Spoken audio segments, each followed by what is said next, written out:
Go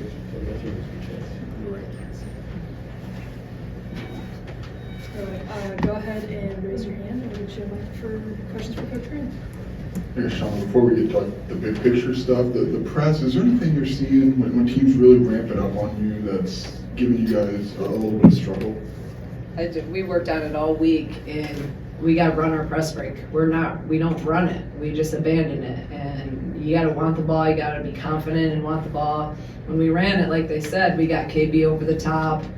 You got to have confidence. I mean, and then we broke it, and then we dribble over half court, and we pick our dribble up. That's not what we work on. It's not like it's confidence. It's ball confidence. You know, if you dribble it over half court, they're going to trap you, right? And then we're small. So when you add all that in, we got to be more disciplined in it. We literally worked it all week, and they don't even press that much, but when they press late, they got to turn over, a couple of those times that were big. And then when we broke it, we got big things coming. So, we just gotta be more disciplined, and we gotta be more confident. I wanted to ask you about Jazz just coming back. I almost want to ask you about if there was any sort of restriction or anything you felt was going to limit her, but with the rotation you played, you're either kind of playing or you're not at that point. Yeah. Is it right? Yeah, there was no limit. She felt good. And I thought she did a really good job defensively and hit a couple big threes, and she missed a couple of those layups, but I was really happy with how she played overall for not practicing. We progressed her. She had one day yesterday of full court. So we progressed her, and I thought she played, overall really well and was moving really well and defended. Against them, they're small, so we went smaller more than normal because they play 5 guards. And I thought that helped having her back defensively. It's just, she also hadn't practiced in a while, so she hit the threes and missed a couple layups. You got to kind of give and take with that. For those players who followed you from Dayton, what was it like, sort of the emotions in the senior day ceremony at the end? Yeah, all of them, is the same. I'm like Jen, I'm not that emotional of a person, but I was crying like a little baby for when they were walking out there. They're all special. They're all really, really special to me, to the program. I've known all of them at different lengths of time. Obviously Makaira and Bryn, having to recruit them to Dayton, and then having them follow me and again, I'm just forever grateful for their loyalty. They didn't have to come here. Like, the program was not in a good condition, but they believed in people. They believed in a vision, and that's why I think this is a special group, because a lot of things right now, people make decisions for other reasons. These guys have always made decisions and choices for the right reasons, and they're just really good human beings. They all individually hold, a special place in my heart now and forever. Just when I'm trying to think. Okay. That's how I feel right now too. When Josh comes to you 3 years ago and asked you to take the job, and that conversation that you had with him to be where you are now 3 years later, just what's sort of that journey been like for you, and to see this player group kind of go along with that journey with you as well? Yeah, I think that's why, it probably is so emotional, and because you look at them out there and you look at kind of all their different paths and all their different stories, and obviously, taking this job, knowing we had a lot of work to do, and they again had only won, like I asked them in the locker room how many games they had won the year before we got here. KB thought like 3 or something, I don't even know. But I'm like, I think it was 9. Okay, 9. Well, KB, it probably felt like 3. Big 10, that's what she thought, yeah. Anyways, so, in that first year, I knew it was going to be a process, but we believed, and I knew that we could get it done here. I knew that we had the leadership, the administration, the resources, the facility, the community. So we really believed, obviously, I would have taken it. But I mean, again, I told you at the end of the first year, if you had told me we made the NCAA tournament that year, I probably thought you were crazy. And then last year, high expectations, had a couple bad losses, and then got it all together and played really well at the end and won that championship, the first one ever postseason. And now this year, obviously played really well in the non-conference and then get hit by injury, all this stuff happens. And now to, again, be able to win 21 games and 11 in the big, I keep saying the same words, but I can't even, I don't even have the right words to articulate what they've done, this team, all of them, the seniors obviously, but just every year to be able to do what we've done in 3 years. Credit goes to our players, credit goes to our staff. This is not, we can't do any of this without our staff. We have the best staff in the country.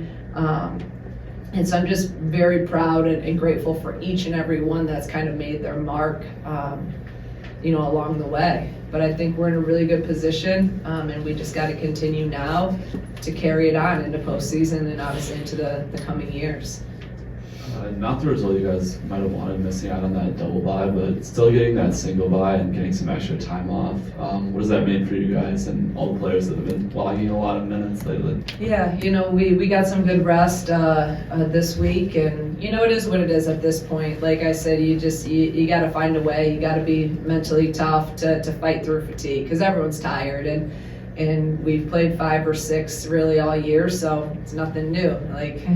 And so we just got to continue to fight and be strong with that. But yeah, it's to even be, and I've said to you guys, to even be in the conversation where we had an opportunity going into the final game to finish in the top 4, behind UCLA, USC, who are both top 5 teams and have a chance to win a national championship, and then Ohio State, who's a top 10 team. We're right in that group of all those programs. And obviously had this game and had this and then just kind of crumbled at the end. But, we only going to get 2 days, 1 day off tomorrow, and we're back at it. So there's really no rest. They can rest when season's done, and then we'll rest. Coach, you always talk about the team being you talk about the team being connected, and also you talk about this being a special group. Just wanted to get your assessment of just how you guys got here. Man, I don't even know.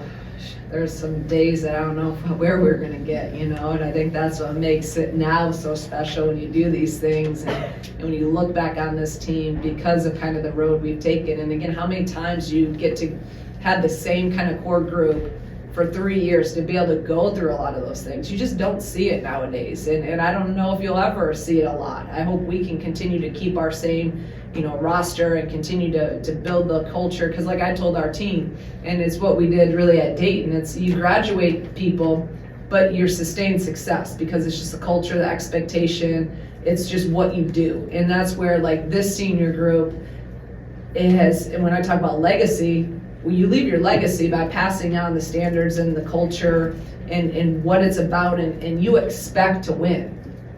That was the biggest thing when we got here. They had never won. They didn't even, they never, like KB said, okay, we win a couple games. Now is different. Now you expect to win. That's a standard. It's what we do. So I think that's the greatest thing that this group has done, that they can continue to pass down that legacy, the standards of, hey, we're here. This isn't just, okay, let's be happy we win a game. No, we want to win every single game that we go out there and sustain success in building a program. Again, like some of the ones I mentioned, even a Michigan. Michigan's meant to how many straight NCAA tournaments? It's I know. Kim goes there every year. It's sustained success, and we're still trying to build that. Flipping the switch between, regular season play and tournament play, what's sort of the differences there? And like I asked the players, and maybe how can that run last year, the WBIT, help you guys this year? Yeah, I think that last year, I'm going to talk to them about it, and I think they're going to just know it is anything can happen. And once you get going, it's all about confidence, about playing well.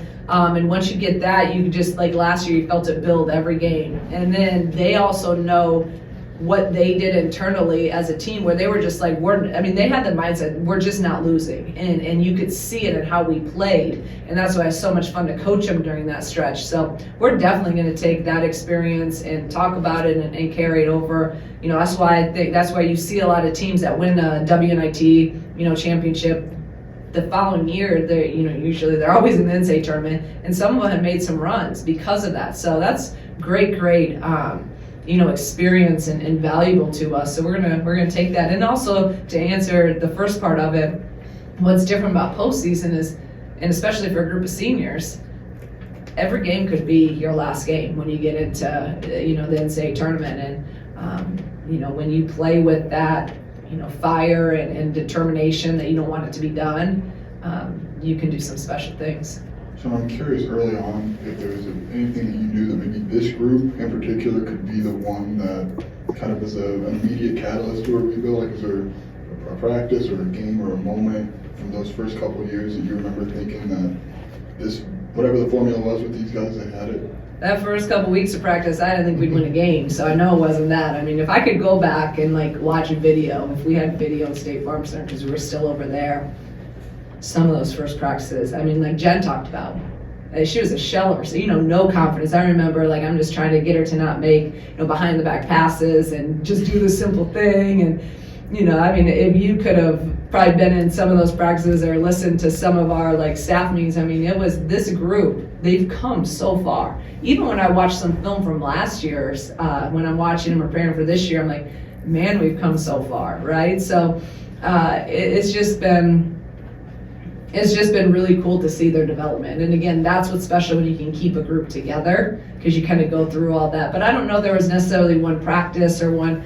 I kind of go back to that first year at the Iowa game for me. It's just when, we just beat, I think they were top 15 at the time. We had beaten Rutgers and someone else in the league, but when we beat them, I think that was kind of the aha moment. Man, we can do this. So I always go back to that as kind of being that turning point. Coach, what's a mindset or a motto, maybe goal that you've had set with your team heading into the off season? Last off season? This upcoming off season, sorry. I'm not even thinking about that yet. I don't.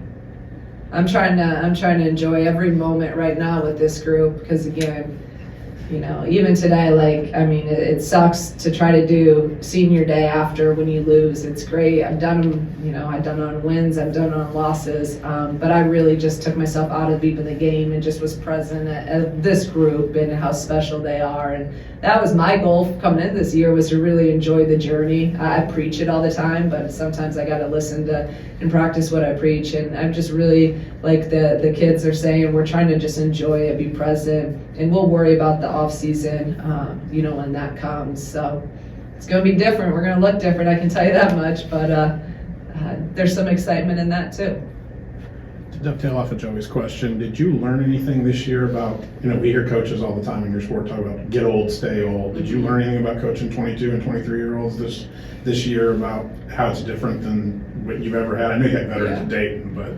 Yeah, and we did. That was one thing. But I also think that's why we had sustained success there, because then there wasn't as the portal. So we would get kids and we would keep them in our program and develop them. And then they would be that next group, the group graduates and then that next group fills in, maybe plug in a transfer, but they'd have to sit out that. So it's a little bit different time now, but I do believe in experience, and I believe in, again, keeping a group together. So we're going to be really young next year, right? We're going to have a lot of true freshmen, very talented, but they haven't been through stuff together. They haven't been through the hard times. And that's where you build that unity and together. We were built to sustain this year in our adversity because of last year and the year before. I don't think we sustained that first year. You've got to go through hard times together to be able to get through hard times. And so next year will be different, but that's also why we have some experience coming back. We're going to have to address some things with the portal from that too. So yes, I learned I like experience. A long-winded answer to yes, I want to stay old, but some of that has to, like Michigan, they kind of got that. They got 3 studs as freshmen and then a couple old guys that just know what to do. So we'll kind of go both ways with that.